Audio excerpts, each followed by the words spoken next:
नमस्कार, के news India पर आप देख रहे हैं हमारा उत्तराखंड और मैं हूं आपके साथ जावेद अली। बुलेटिन में उत्तराखंड से जुड़ी हर खबर आप तक पहुंचाएंगे, लेकिन उससे पहले एक नजर हेडलाइंस की ओर।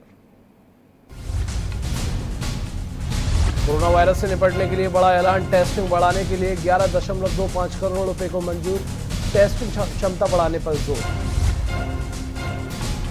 भारत नेपाल सीमा पर नेपाल की मनमानी, नेपाल बॉर्डर पर तेजी से बढ़ा रहा बीओपी, पिथौरागढ़ में सेना ने गश्त बढ़ाई। मौसम विभाग ने उत्तराखंड में जारी की एडवाइजरी, 7 जुलाई तक मूसलाधार बारिश का अलर्ट, आंधी तूफान की भी संभावना। पलायन रोको समूह की नई पहल, समूह की महिलाएं करेंगी अब बिजली उत्पादन, बल्टा गांव से हुई शुरुआत। डोईवाला में अब सड़कें होंगी स्मार्ट, 20 वार्डों के लिए स्वीकृति हुए 3 करोड़, सड़क निर्माण से उत्साहित ग्रामीण। ग्रामीण महिलाओं ने पेश की मिसाल, 3 किलोमीटर लंबी नहर की मरम्मत और सफाई की, नहर की सफाई से अब खेतों में जा रहा पानी। आप देख रहे हैं के न्यूज, खबरों का सारथी। और खबरों की शुरुआत करेंगे। उत्तराखंड के मुख्यमंत्री त्रिवेंद्र सिंह रावत ने कोरोना वायरस की महामारी से निपटने के लिए एक बड़ा ऐलान किया है। कोरोना टेस्टिंग बढ़ाने के लिए राज्य सरकार ने बड़ी राशि का ऐलान किया है। मुख्यमंत्री त्रिवेंद्र सिंह रावत के निर्देश पर कोविड-19 से संबंधित टेस्टिंग बढ़ाने की जो क्षमता है, अब उसे 11.25 करोड़ रुपए की स्वीकृति दे दी गई है। इनमें राजकीय मेडिकल कॉलेज हल्द्वानी, देहरादून और श्रीनगर प्रत्येक के लिए 3.75 करोड़ रुपए की मंजूरी दी गई है। इस राशि का उपयोग टेस्टिंग कोविड-19 की क्षमता बढ़ाने के लिए आवश्यक मशीन उपकरण खरीदने के लिए किया जाएगा।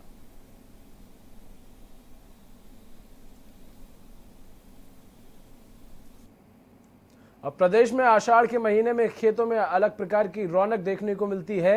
ये रौनक खेतों में लगाई जाने वाली धान की फसल रोपाई में होती है। रोपाई लगाने के खेतों को पानी से पूरी तरह से भर दिया जाता है। खेत की मिट्टी मुलायम होने पर बैलों के माध्यम से खेतों की जुताई खेत का तैयार किया जाता है। आपको बता दें, धान के पौधों को नमी वाले स्थान पर उगाया जाता है और रोपाई के दौरान खेतों को अलग अलग प्रकार का एक उत्सव की तरह देखने को मिलता है। आपको बता दें, रोपाई के दौरान कई स्थानों पर मनोरंजन के लिए जोड़ा, चांचरी और हुडकिया बोल भी गाए जाते हैं। आपको बता दें, जिससे रोपाई के दौरान मनोरंजन भी हो सके और कार्य को लेकर थकान ना हो। आज भी क्षेत्र के पांकू, कांडे और किरोली, उडियारी, डीडीहा और नाचनी, मुनस्यारी तथा गंगोली हाट सहित कई ग्रामीण क्षेत्रों में बारिश होने के बाद रोपाई का कार्य बहुत तेजी के साथ शुरू हुआ है।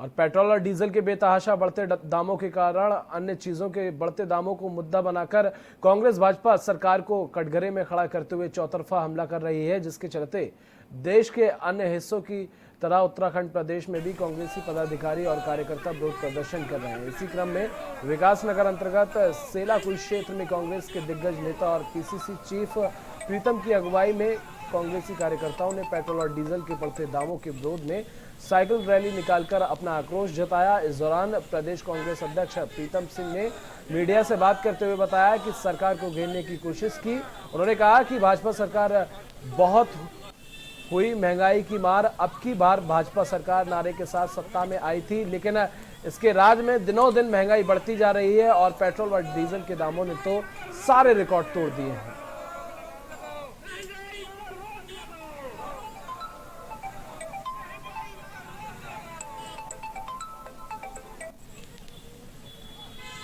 पेट्रोल और डीजल के दाम लगातार बढ़ रहे हैं और राज्य सरकार ने बस के किराए में बेतहाशा वृद्धि करने का काम किया है।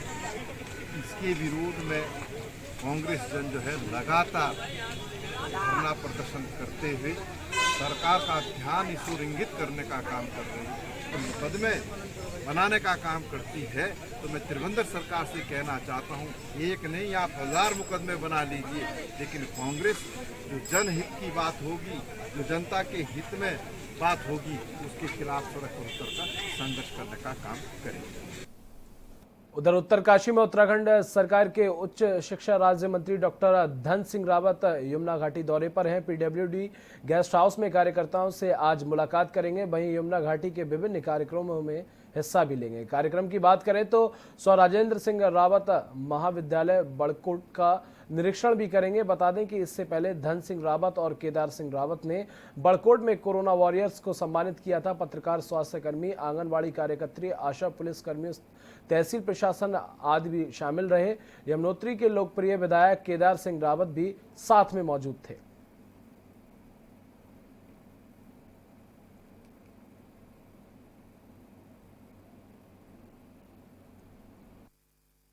संपन्न करवाने के बाद संतोषी थपलियाल, योगेश्वरी खत्री, संगीता शाह। और उत्तराखंड में अगले 5 दिन भारी बीतने वाले हैं। आपको बता दें, प्रदेश में 7 जुलाई तक मूसलाधार बारिश का अलर्ट जारी किया गया है। मौसम विज्ञान केंद्र के इस अलर्ट को देखते हुए उत्तराखंड आपदा प्रबंधन विभाग ने एडवाइजरी जारी की है। इस एडवाइजरी में विभाग ने प्रदेश के सभी जिलाधिकारियों को सतर्क रहने के निर्देश दिए हैं। मौसम विज्ञान केंद्र ने राज्य में भारी से बहुत भारी वर्षा और आंधी तूफान की संभावना जताई है। अलर्ट को देखते हुए आपदा प्रबंधन विभाग ने मोबाइल और लैंडलाइन नंबर जारी किए हैं। राज्य आपदा प्रबंधन प्राधिकरण ने प्रदेश के सभी जिलों के डीएम को जारी एडवाइजरी में कहा है कि उत्तराखंड मौसम विज्ञान केंद्र ने 7 जुलाई तक प्रदेश के कई हिस्सों में मूसलाधार बारिश और आंधी तूफान के साथ आकाशीय बिजली गिरने की संभावना जताई है। ऐसे में एहतियात और सुरक्षा बरतने की सलाह दी गई है।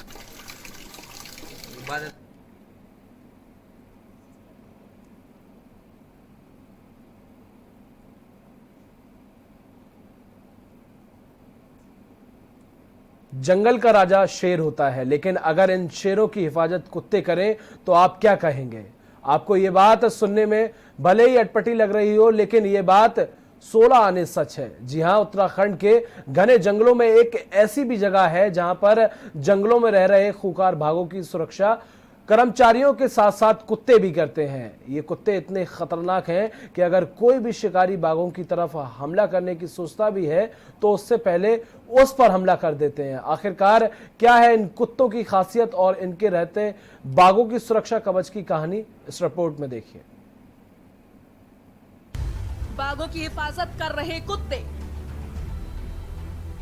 खूंखार बाघों की सुरक्षा में कुत्ते भी तैनात। कुत्तों को फील्ड में उतारने से पहले विशेष ट्रेनिंग। कॉर्बेट प्रशासन ने अपनाया नया तरीका। देश के तमाम जंगलों से अमूमन जंगली जानवरों के शिकार के मामले सामने आते हैं, जिसे देखते हुए अब जिम कॉर्बेट टाइगर रिजर्व में जंगली जानवरों के शिकार और तस्करी को रोकने और कॉर्बेट की सुरक्षा को लेकर कॉर्बेट प्रशासन ने नया तरीका अपनाया है, जिसके तहत कॉर्बेट प्रशासन ने बेल्जियम शेफर्ड नस्ल के कुत्तों को कॉर्बेट की सुरक्षा के लिए उतारा है। इसके साथ ही इन कुत्तों में जर्मन शेफर्ड के कुत्ते भी शामिल किए हैं। इन कुत्तों को फील्ड में उतारने से पहले विशेष रूप से ट्रेनिंग दी गई है। हालांकि ये कुत्ते न सिर्फ जंगली जानवरों के शिकार को रोकने के लिए तैयार किए गए हैं, बल्कि जंगल के भीतर जंगली जानवरों को तलाशने, घायल जानवरों को ढूंढने के साथ ही जंगल के संवेदनशील सीमाओं को सुरक्षित करने के लिए तैयार किया गया है।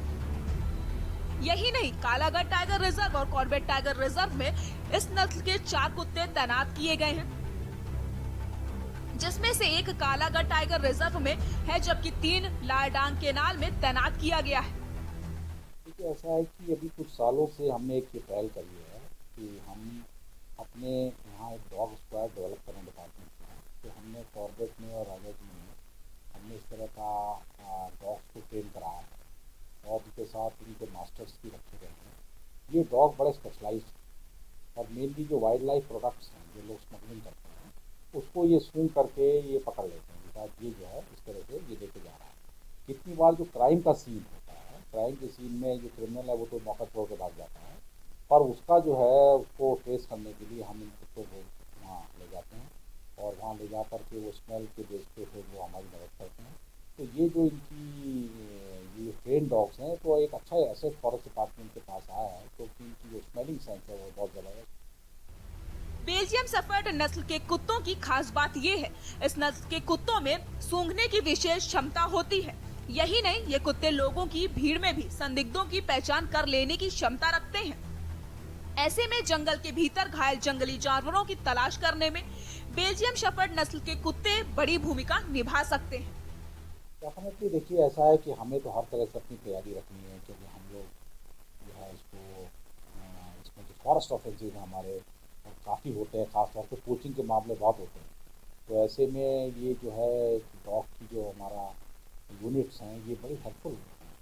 तो डेफिनेटली आगे को भी हम इनको रखेंगे और बड़ा हमारा इन्वेस्टमेंट भी होता है इनमें, क्योंकि इनके लिए प्रॉपर रहने का बनाना पड़ता है। इनको आम कुत्ते के साथ छोड़ा नहीं जा सकता, इनके लिए फुल टाइम इनको अटेंडेंट देना पड़ता है, जो मास्टर होता है इनका।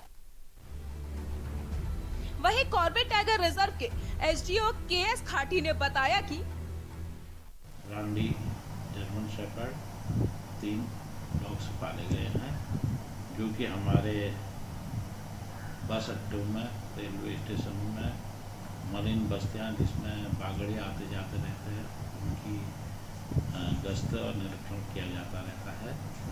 और हमारे जितने संवेदनशील क्षेत्र हैं उनमें गश्त लगातार जारी रहती है। और हमारे जो गुज्जर झाले हैं और दक्षिण सीमा के लगे गांव यूपी के अंतर्गत आते हैं, जो उनमें गश्त लगी रहती है। और अंतर्राज्यीय जो उनके साथ भी गश्त हमेशा लगातार जारी। बहरहाल अब कर्मचारियों के साथ कुत्ते की तैनाती से काफी सहूलियत मिलेगी। के न्यूज के लिए देहरादून से राजेश वर्मा की रिपोर्ट। और उत्तराखंड राज्य में कोविड-19 और डेंगू की रोकथाम के लिए सरकार को तकनीकी जानकारी प्रदान करने के लिए राजकीय दून मेडिकल कॉलेज के प्रोफेसर देवव्रत रॉय की अध्यक्षता में एक तकनीकी समिति का गठन किया गया है। अति संवेदनशील क्षेत्र है यह लद्दाख का बॉर्डर, और ऐसे समय में जब अभी कुछ दिन पहले हमारे वीर सैनिकों ने वहाँ पर अपने अप्रतिम साहस का परिचय दिया, हमारे जवान शहीद हुए और चाइना को आईना दिखाने का काम किया। ऐसे में माननीय प्रधानमंत्री जी का लेह का दौरा ये बहुत ही महत्व रखता है और संदेश देने वाला है।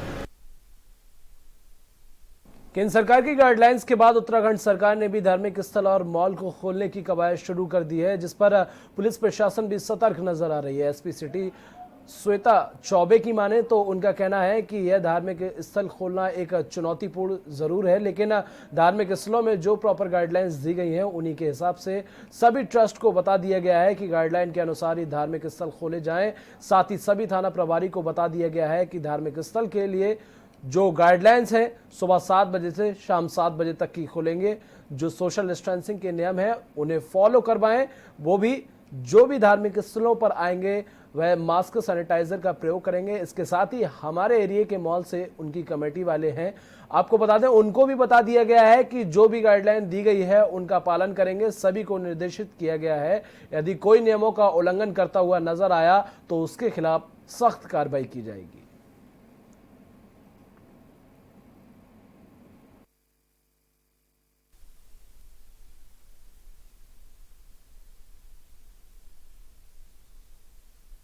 देखिए, चुनौतीपूर्वक तो है ही। धार्मिक स्थलों में भी जो हमारे को प्रॉपर गाइडलाइंस दी गई हैं उसके हिसाब से इनके कमेटी जो इनके ट्रस्ट वगैरह हैं उनसे लगातार संपर्क में हैं। हम सभी थाना प्रभारियों को बता दिया गया है कि जो गाइडलाइंस में दिया है जो धार्मिक स्थल के लिए सुबह 7 से शाम 7 बजे तक की जो परमिशन है, प्रॉपर सोशल डिस्टेंसिंग के नॉर्म्स जो हैं वो फॉलो करवाएं। जो भी आएंगे वो मास्क और सैनिटाइजर की व्यवस्था जो है वो उस मंदिर के ट्रस्ट वगैरह या जो भी धार्मिक स्थल है उसके ट्रस्ट कमेटी वालों को इंश्योर करवानी पड़ेगी। इस संबंध में लगातार जो है सीओ स्तर से भी और थाना प्रभारियों के भी स्तर से उनके क्षेत्रांतर्गत लगातार उनसे बात हो रही है, मीटिंग भी हो रही है। और खबर चमोली से है, जहां सोशल मीडिया में नगर पालिका कर्णप्रयाग के राष्ट्रीय राजमार्ग 58 पर नगर पालिका कर्णप्रयाग की भूमि पर कुछ लोगों द्वारा अतिक्रमण की शिकायतें मिलने के बाद प्रशासन हरकत में आया है। तहसील प्रशासन द्वारा नायब तहसीलदार गिरीश त्रिपाठी व पालिका के ईओ अंकित राणा के नेतृत्व में अवैध तरीके से कर्णप्रयाग में किए गए कब्जे हटाने के लिए मौके पर पहुंचकर अवैध कब्जे करने वालों को सख्त हिदायत देने के बाद कब्जा हटाने की शुरुआत की गई। वहीं मौके पर पालिका व तहसील प्रशासन द्वारा लोगों को सख्त हिदायत देने के साथ कब्जा हटवाया गया।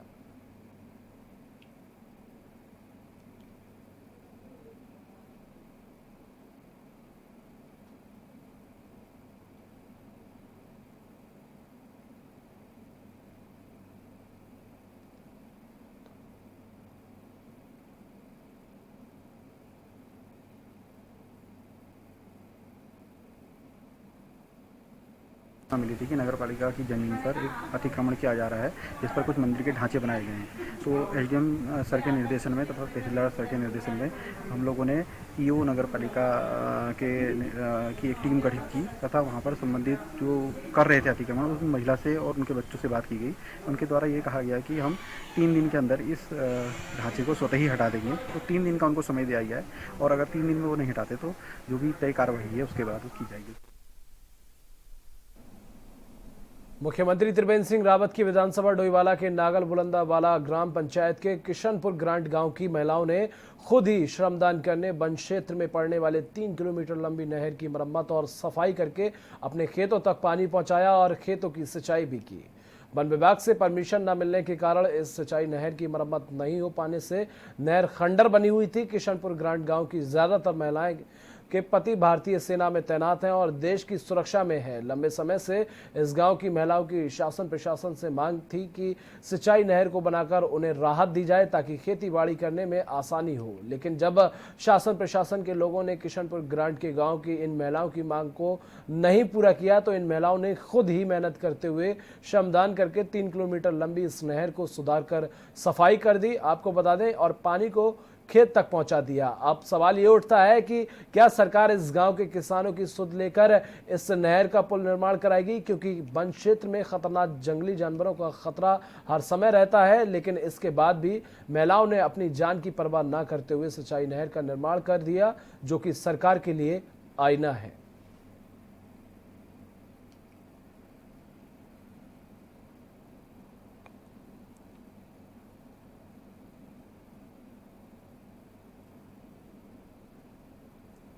डोईवाला नगर क्षेत्र की सभी सड़कों की हालत जहां सुधरेगी तो वहीं नवीनीकरण होने से नगर का विकास होगा। 3,10,00,000 रुपए स्वीकृत होने से नगर क्षेत्र की सड़कें स्मार्ट हो जाएंगी, जिसके लिए नगर पालिका प्रशासन ने सभी 20 वार्डों में सड़कों का नवीनीकरण करना शुरू कर दिया है। नगर क्षेत्र के लोगों में इस सड़क निर्माण से जहां उत्साह का माहौल बना हुआ है, वहीं सरकार और नगर पालिका प्रशासन का आभार भी जता रहे हैं, क्योंकि नगर पालिका बनने के बाद तमाम ग्रामीण क्षेत्र डोईवाला नगर से जुड़ गए थे, जिसके बाद से इन सड़कों के नवीनीकरण की मांग उठ रही थी। आपको बता दें, अब स्थापना मत से सड़कों का निर्माण हो रहा है, तो वहीं राज्य सरकार भी सड़कों के साथ ही पटरी बनाने के लिए धनराशि उपलब्ध करा रही है। नगर पालिका के अधिशासी अधिकारी विजय चौहान ने बताया कि नगर क्षेत्र की सभी 20 वार्ड की सड़कों को उन्होंने निर्माण कराना शुरू कर दिया है। हर वार्ड की सड़क को बनाने का काम युद्ध स्तर पर हो रहा है, जिससे नगर क्षेत्र के लोगों को काफी लाभ मिलेगा।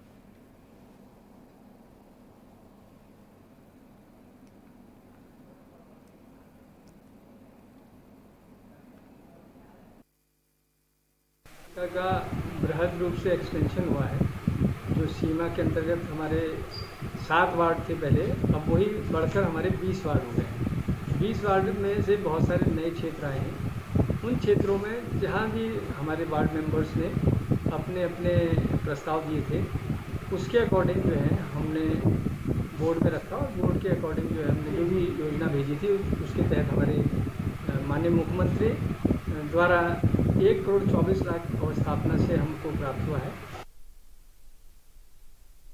काशीपुर के आईआईटी थाना क्षेत्र में, माफ कीजिएगा, आईटीआई थाना क्षेत्र के ग्राम बरखेड़ी से पिछले 4 दिनों से लापता युवक की लाश गांव के ही एक नाले में मिली। सूचना मिलने पर मौके पर पहुंची पुलिस ने शव को कब्जे में लेकर पोस्टमार्टम के लिए भेज दिया है। वहीं मामले में जांच शुरू कर दी है। काशीपुर के आईटीआई थाना क्षेत्र के ग्राम बरखेड़ी निवासी कुलदीप सिंह बीते 29 जून की शाम से घर से लापता था। परिजनों ने तमाम संभावित स्थानों पर तलाश के बाद इसकी सूचना पैगा पुलिस को अगले दिन ही दे दी थी, लेकिन अब पुलिस के मुताबिक प्रथम दृष्टया से ऐसे लग रहा था कि युवक की हत्या कर दी गई है।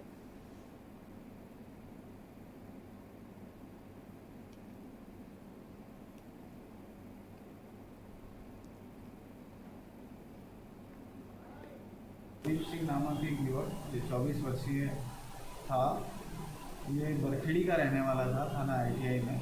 ये अचानक जो है गुम हो गया था 29 की रात को। इस पर हमारे द्वारा ITI थाने में इसकी गुमशुदगी दर्ज की थी। उनके पिता की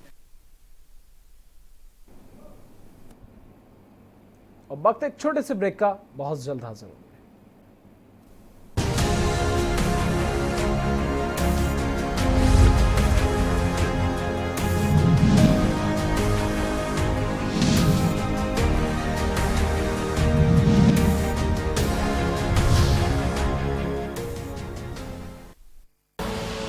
आप देख रहे हैं के न्यूज, खबरों का सारथी।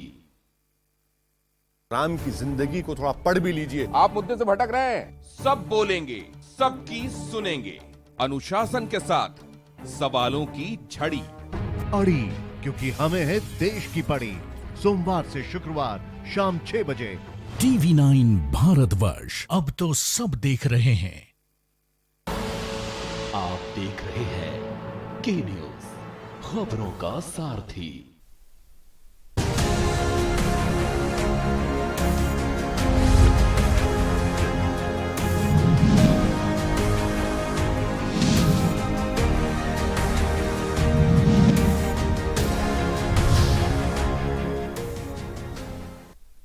और ब्रेक के बाद एक बार फिर आप सभी का स्वागत है। खबरों में आगे बढ़ेंगे। सीमांत खटीमा के आंगनबाड़ी केंद्र पर घटिया सामग्री वितरण को लेकर आ रही शिकायतों पर ब्लॉक प्रमुख रंजीत सिंह नामधारी ने ब्लॉक सभागार में सुपरवाइजर व आंगनबाड़ी कार्यकर्ताओं के साथ बैठक कर केंद्रों पर वितरण होने वाले टेक होम राशन की जानकारी ली। ब्लॉक प्रमुख ने कहा कि आंगनबाड़ी केंद्रों पर वितरण होने वाली सामग्री की गुणवत्ता ठीक नहीं है और सामान में घटतोली की शिकायतें मिल रही हैं। साथ ही ब्लॉक प्रमुख ने कहा कि शासनादेश के अनुसार कार्यकर्ताओं को किसी दुकान या समूह से सामान लेने के लिए बाध्य नहीं किया जा सकता है। वह अपने नजदीकी दुकान से सामान खरीद सकती है, लेकिन सामान की गुणवत्ता अच्छी होनी चाहिए। वहीं केंद्रों पर वितरण होने वाली सामग्री की गुणवत्ता को क्षेत्र के जनप्रतिनिधि के द्वारा चेक किया जाएगा।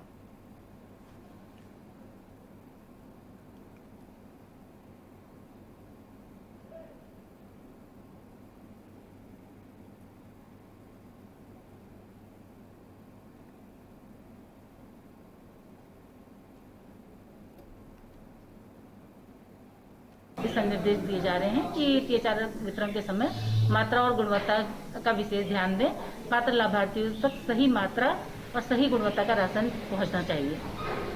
हमारे खटीमा ब्लॉक में 301 आंगनबाड़ी सेंटर हैं। उनको लेके जो हमारे ब्लॉक में जैसे बच्चों के लिए जो सरकार से माल आ रहा है वो काफ़ी घटिया आ रहा है। लोगों ने ये तय करा है कि जो भी माल आप कहीं से भी ले रहे हैं उस माल का मानक पूरा होना चाहिए, क्वालिटी उसकी ठीक होनी चाहिए। और आज जिले भर से नैनीताल पहुंची आशा कार्यकर्ताओं ने तल्लीताल गांधी पार्क में सरकार के खिलाफ जमकर नारेबाजी करते हुए धरना प्रदर्शन किया।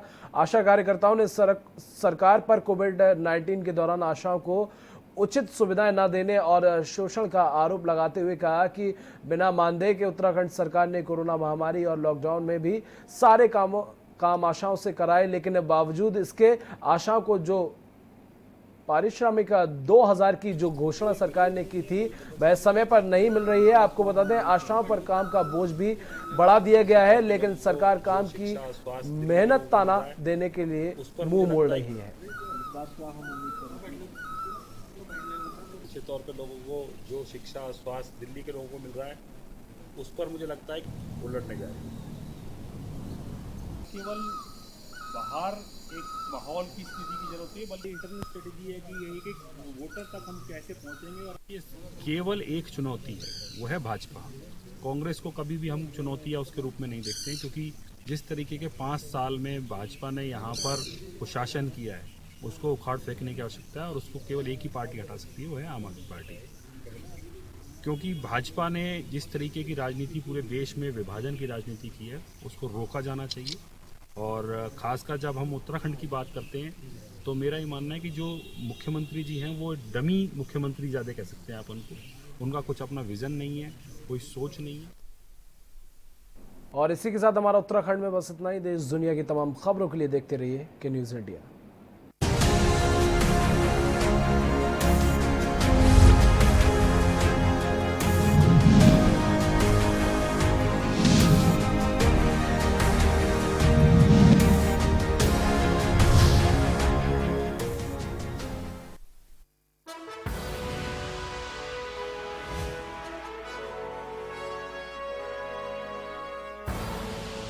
आप देख रहे हैं के न्यूज, खबरों का सारथी। वैश्विक महामारी कोरोना के विरुद्ध माननीय प्रधानमंत्री श्री नरेंद्र मोदी जी के नेतृत्व में पूरा देश एकजुट होकर लड़ाई लड़ रहा है। देश की जनता के उत्तम स्वास्थ्य और बेहतर भविष्य के लिए माननीय प्रधानमंत्री जी द्वारा समय से लिए गए निर्णयों के फलस्वरूप देश सुरक्षित स्थिति में है। माननीय मुख्यमंत्री योगी आदित्यनाथ जी ने श्रमिकों की सुरक्षित वापसी के लिए रेल मंत्रालय भारत सरकार से विशेष अनुरोध कर श्रमिक स्पेशल ट्रेनों का संचालन कराया और अन्य राज्यों से श्रमिकों की निशुल्क घर तक सुरक्षित वापसी कराई। संक्रमित या लक्षण वाले श्रमिकों को कोविड अस्पताल में भर्ती कराया गया। शेष श्रमिकों को राशन किट के साथ परिवहन निगम एवं प्राइवेट बसों द्वारा उनके गृह जनपदों में निगरानी समितियों की देखरेख में भेजा गया, जहां उनका दोबारा मेडिकल परीक्षण कराया गया। क्वारंटीन सेंटर में श्रमिकों एवं कामगारों की स्किल मैपिंग कर डेटाबेस तैयार किया गया। छूटे हुए श्रमिकों की स्किल मैपिंग कराई जा रही है। जिन श्रमिकों के पास होम क्वारंटीन की व्यवस्था नहीं थी, उन्हें क्वारंटीन सेंटरों में रखा गया।